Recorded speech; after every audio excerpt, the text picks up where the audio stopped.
I lost the jobs, lost the family, pretty much lived for myself. I didn't care about anything but myself.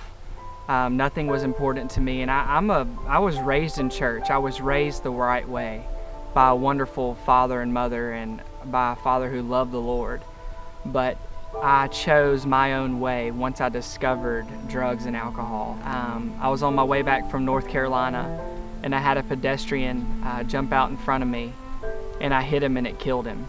Thank God that I wasn't on drugs that day. I would have gone to jail for vehicular homicide, but God was there, and God saved me from a life sentence so I can do His work, I really believe.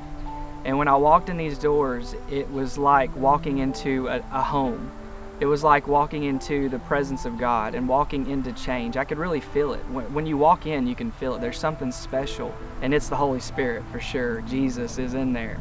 And that's what I needed. I needed 90 days to be away from everything, to be away from even the family, to be away from everybody in my life and just focus on God for 90 days. And I did that. And as a result, I had change in my life. But you know, I didn't let go. I didn't let go of just one or two relationships that I thought that I might be able to influence. I thought I could change them, but that's not the way it happens. And eventually just hanging out with them one night after another, one thing led to another. And I was right back where I was. First time I probably put pressure on Gabriel to come out here. It wasn't 100% him. It was probably 50% him and 50% me. And because of that, Gabe wasn't totally committed. He got out here, he found the Lord, he found peace, he found rest, but like he said, he wasn't willing to give up his friends. And unless you're willing to give up those old friends, they're going to bring you down. And I thought that I could do it on my own, and I thought that I could live life without God and without the family of God that He put me with, and without all the relationships that were so powerful in my life. I chose my own way. I'll never forget one night after doing a lot of drugs, my dad wouldn't even let me come home anymore. He'd let me come in to take a shower in the morning. And I was living at one of his rent houses, didn't have electricity, didn't have running water, and he let me sleep there. And this is at the lowest point of my life. I remember I was wasted. And at 3 o'clock in the morning, I'm laying there, and the Lord spoke to me something that I'll never be the same after. Carelessness will cost you your life. If He's ever spoken to me, He was speaking to me in that moment. And all of a sudden, I got the courage to get up and drive to my dad's house. It's before daylight. And I get there and I knock on his door, and he said that he had been praying, saying, God, bring him to the end of himself. That very night, I had prayed, and I said, God, whatever it takes. And I knew when I said that it could be his life. And that is the end of yourself.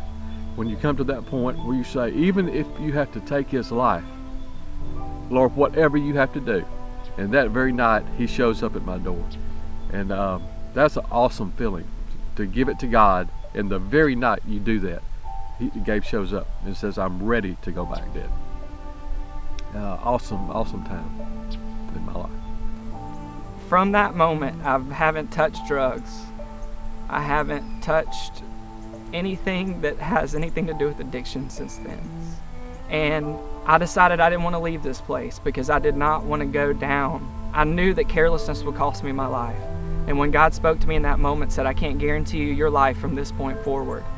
Either change, or I can't guarantee you your future. And I decided to change, and I've never been the same ever since that moment. And living out here for a year and serving this place, it was the best thing that could ever happen to me.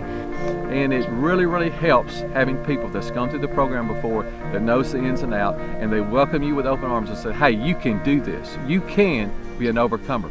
You can live a victorious life. This place taught me how to do practical things to live out there a life of freedom. And that was four years ago in June when I decided to come out here for the second time. And my life has been totally and radically changed for God since then. When I drive up to this place, wonderful memories. Coming out here and meeting Gabe and meeting the guys, and knowing that this is what Jesus came for. He came for these guys. He came for the sinners that are looking for something more than what they're finding in the world. And you come out here and you find your destiny. You find your purpose. And that's what it's all about.